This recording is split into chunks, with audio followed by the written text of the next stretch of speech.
Bonjour à tous. Alors, dans cette vidéo, je vais d'abord vous emmener à San Roque, qui est en bord de mer, toujours en Andalousie, hein. Et j'aime bien cet endroit parce qu'il y a une superbe plage de sable très grande, euh, assez déserte. Donc, ça me permet, moi, de lâcher mon chien. Et puis après, je suis allée à El Bugio. Alors ça, c'est en bord de mer aussi, mais un peu en hauteur, près de Tarifa. Et je suis qu'à 14 km du Maroc, donc je vois le Maroc de mon spot et c'est assez incroyable. Et ensuite, je suis allée rejoindre des amis pendant 3 jours. Et on est d'abord allé à Bologna. Bologna qui est un spot de bord de mer, mais un village très tranquille. J'ai adoré cet endroit vraiment. Il y a des chevaux en liberté sur la plage. Il y a une dune qui est intéressante à voir aussi et à grimper. Et la plage est vraiment superbe, quasi déserte à cette saison. Et, et on a fini par El Rocio, El Rocio qui est fait pour les chevaux. C'est un village qui fait un peu Far West. Le sol est en sable, terre, voilà. Euh, et donc c'est un village blanc aussi. C'est magnifique. C'est vraiment un super village à voir, qui est un peu resté à l'ancienne. Et j'ai beaucoup aimé. Enfin, je l'avais déjà fait, hein, mais je voulais vraiment y retourner et je vous partage tout ça dans cette vidéo. Donc maintenant, je vous souhaite un très bon visionnage. Alors ici, je suis donc à San Roque, San Roque en espagnol. Et c'est un endroit assez populaire auprès des camping-caristes, hein, c'est assez connu. Il y en a pas mal qui viennent ici en hiver. On peut s'y garer facilement.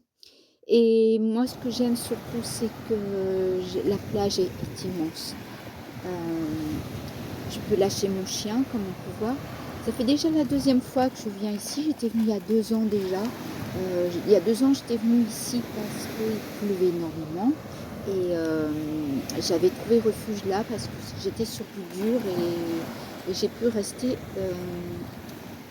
pendant quelques jours là. Et donc là, je suis revenue. Là, j'ai eu du beau temps, mais j'ai bien profité de la plage avec mon chien. Alors c'est aussi très vert, il y a la plage, mais c'est aussi vert en même temps. Et là, on voit d'ici les camping-cars. Alors quand on a un chien, j'avoue que c'est bien pratique, c'est bien agréable.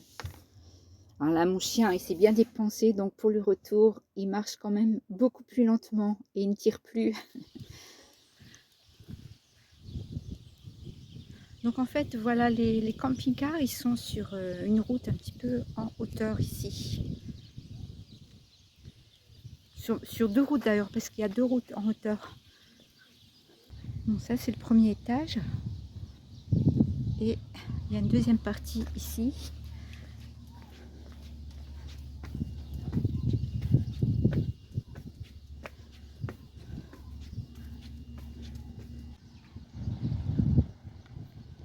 Ici.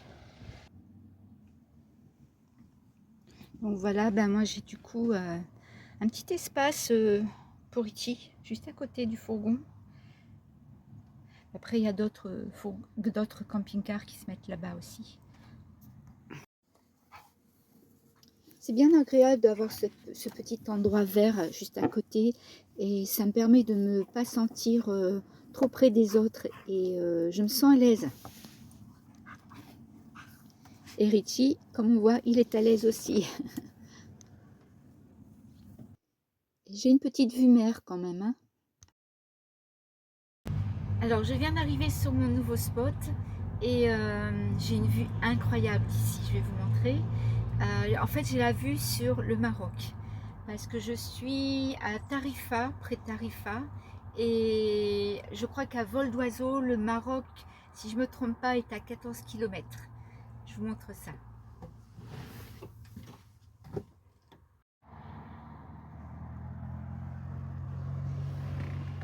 Alors voilà la vue que j'ai du fourgon.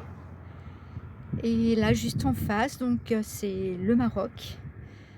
On voit voit des ferries là, entre les deux qui sont en train de faire des navettes.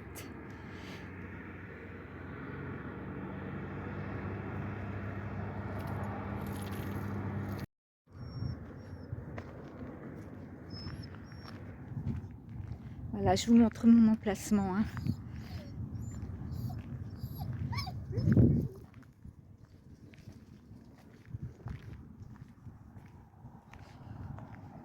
Et regardez-moi cette vue, c'est quand même incroyable.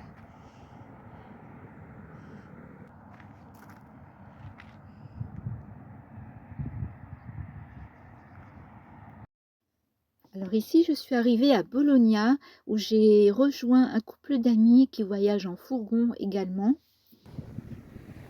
On est ici sur la Costa de la Luz, qui est à l'ouest de l'Andalousie, côté Portugal. Tu es dans l'eau?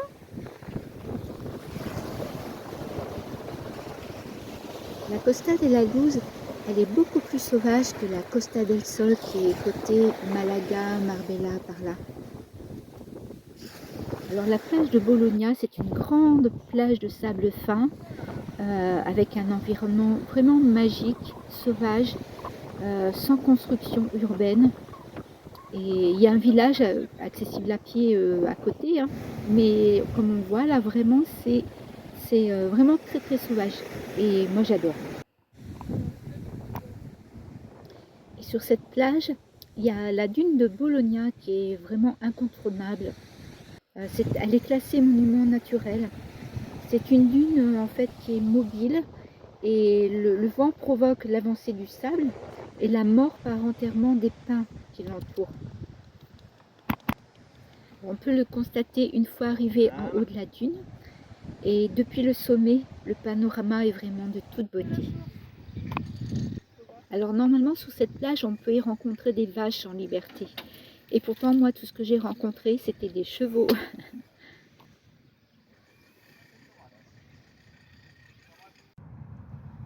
Alors avec mes amis, on a fait une petite étape ici d'une nuit parce que pour aller à El Rocio, il y avait quand même pas mal de trajets. Donc on a passé une petite étape d'une nuit, voilà, sympa ici. Et nous voilà maintenant arrivés à El Rocio. Donc El Rocio, un village que j'adore, que j'avais déjà vu il y a 2 ans et que je tenais absolument à refaire cette année. El Rocio, c'est un très joli village blanc avec des rues en terre et en sable. Et c'est là qu'on y trouve l'ermitage de la Vierge du Rocio qu'on voit ici devant. C'est très populaire ici parce que c'est un lieu de pèlerinage. Alors on l'appelle le pèlerinage Romeria del Rocio avec plus d'1 million de personnes qui s'y rendent au moment de la Pentecôte chaque année. C'est un pèlerinage qui est lié aux chevaux et les pèlerins ils arrivent en costume traditionnel et ils rejoignent le village à cheval, en calèche ou à pied. Alors le restant de l'année, le village est bien sûr plus calme hein, quand même, mais on peut toujours voir des chevaux et on sent bien l'atmosphère du cheval. Et d'ailleurs devant chaque maison, il y a toujours quelque chose pour attacher un cheval. C'est un village qui rappelle l'Ouest américain, le Far West de la fin du 19e siècle. Et en fait, le style de vie des vaqueros, les cow-boys en anglais, que l'on voit dans les westerns, il est né en Espagne. Après 1492, qui correspond à l'arrivée de Christophe Colomb, et dans les années 1500, les Espagnols ont exploré les Amériques et ont commencé à s'y installer avec leur mode de vie. Ils ont apporté des animaux comme des bovins, des chevaux et ils ont construit des ranchs. Et pendant longtemps, les bateaux qui arrivaient aux Amériques sont partis d'ici, d'Andalousie. Et curieusement, ce style de vie est resté depuis les origines à El Rocio. Alors on voit aussi que la culture andalouse est bien présente. Ici on peut acheter des robes andalouses. Alors, pour le tourisme, il y a bien sûr les calèches, on peut faire un tour en calèche. Il y a les terrasses, on peut manger un petit bout, boire un verre. Il y a des magasins de souvenirs bien sûr. Et enfin, le village est au bord du parc national de Doñana. C'est un parc, une grande réserve biologique, la plus importante d'Espagne.